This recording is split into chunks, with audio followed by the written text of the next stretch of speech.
here on Democracy Now!, democracynow.org, The War and Peace Report. I'm Amy Goodman with Nurmi Sheikh. China's blasted President Biden for calling Chinese President Xi Jinping a dictator, just days after Secretary of State Antony Blinken met with Xi Jinping in Beijing in an attempt to stabilize relations amid soaring tension over Taiwan and other issues. Blinken was the first U.S. Secretary of State to travel to China since 2018. Biden made his comment on Monday during a private fundraiser. He was talking about the U.S. shooting down a Chinese surveillance balloon in February. Biden said, quote, "And the reason why Xi Jinping got very upset in terms of when I shot that balloon down with 2 boxcars full of spy equipment in it is he didn't know it was there," Biden said. Biden went on to say that's a, quote, "great embarrassment for dictators when they didn't know what happened," unquote. China's foreign spokesperson, Mao Ning, blasted Biden's comments. The relevant remarks by the U.S. side are extremely absurd, irresponsible, and seriously violate basic facts, diplomatic protocol, and China's political dignity. They are an open political provocation. China is strongly dissatisfied with and firmly opposed to this. To talk more about U.S.-China relations, we're joined by Ho-fung Hung. He's a professor of political economy and sociology at Johns Hopkins University in Baltimore. His books include Clash of Empires, From Chimerica to the New Cold War, and The China Boom, Why China Will Not Rule the World. Professor, welcome back to Democracy Now! It's great to have you with us. Why don't you start off with this San Francisco fundraiser where Biden made these comments about Xi being a dictator just after Antony Blinken, the Secretary of State, met with Xi in Beijing. Yes, definitely. That what Biden said, in fact, is true in every word. That Xi Jinping, everybody know that he is a dictator. It's the slow, even the presidential term limit of his role, and he's not elected, and he ruled China in a very authoritarian way. And also Biden said, which is true, is that it would be an embarrassment if Xi Jinping didn't know what is going on about the balloon. But the China's response is right in the sense that it is kind of a violation of diplomatic protocol, because many times, for the sake of maintaining good relations, leaders don't talk about some embarrassing or inconvenient truth to each other. So, but Biden has his own reason to talk like that about Xi Jinping after Blinken visited China, because there is a voice that Blinken is played and is not treated as a kind of equal compared to his predecessors, Mike Pompeo and John Kerry, when they are meeting with Xi. So for the internal domestic audience, and Biden need to shake the impression that he's weak on China. So he needs to talk tough about China after the meeting. Well, it's an extremely unfortunate, irrespective of the veracity of the claim, it's unfortunate timing, because there were some advances in U.S.-China talks, at least, in resuming talks with Blinken's visit to China. If you could elaborate on whose initiative it was that these talks took place in the first place, that Blinken went to China. His initial visit was postponed because of the controversy around the spy balloon, and the fact that China initially wanted to see first the U.S. Treasury Secretary and the Commerce Secretary, but the U.S. had insisted that Blinken would come first. Yeah, definitely. Right now, China's economy is in bad shape, even after the pandemic. After the opening, that the rebounds, the widely talked about expected rebounds in China didn't happen, and Chinese local government and real estate developer and the important enterprise are still heavily in debt. So China really at this time need help from the U.S. economically. So it is why China would want to see some officials from the U.S. that is in charge of the economy.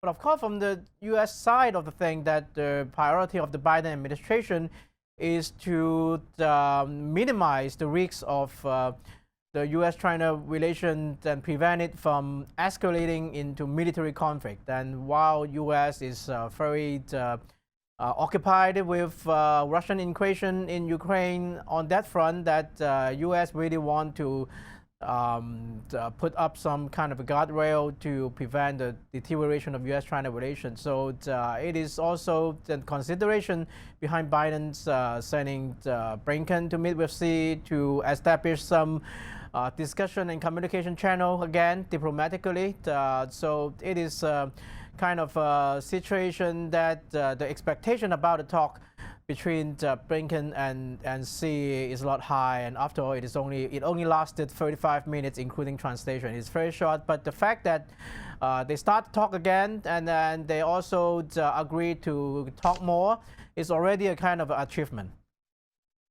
And could you talk more about, Professor Hung, the economic dimensions to this meeting, the fact that we're speaking now as Prime Minister Modi is in the U.S. The U.S. is hoping, in part, to shift part of its manufacturing, the companies, U.S. companies operating in China, to shift manufacturing from China to India. By way of example, at the moment, 95% of iPhones are made in China, but Apple is now is moving manufacturing to India, which is projected to produce 25% of iPhones in just 2 years.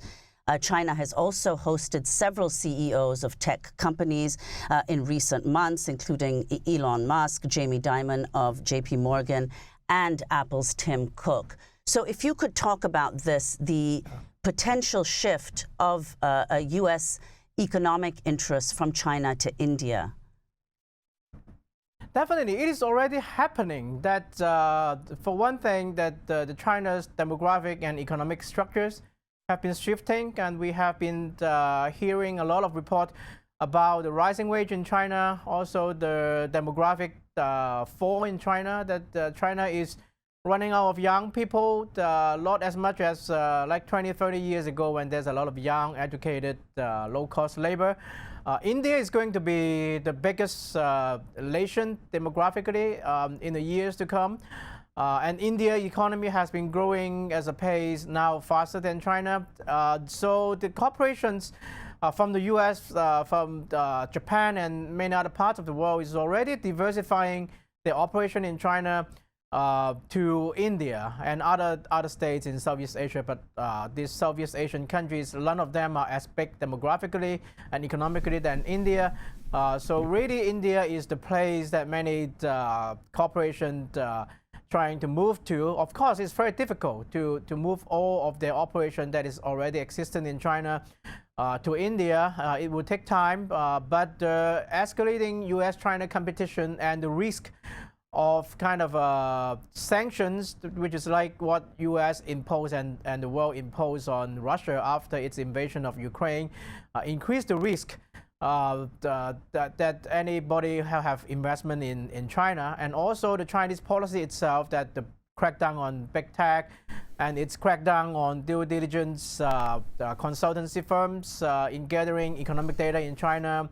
Also the COVID lockdown experience give many U.S. corporations also a cold feet, and then they really worry that the Chinese economic environment and the government economic policy is no longer as predictable, as friendly to foreign enterprises as before.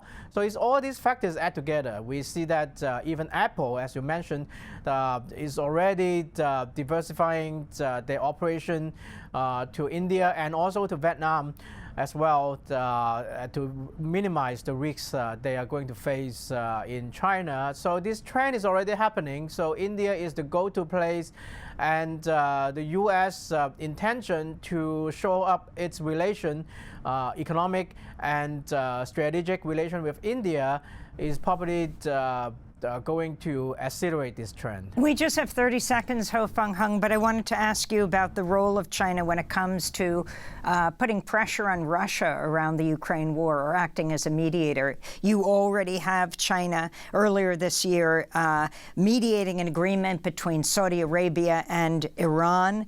Can you talk about what you see China's role could be. Yeah.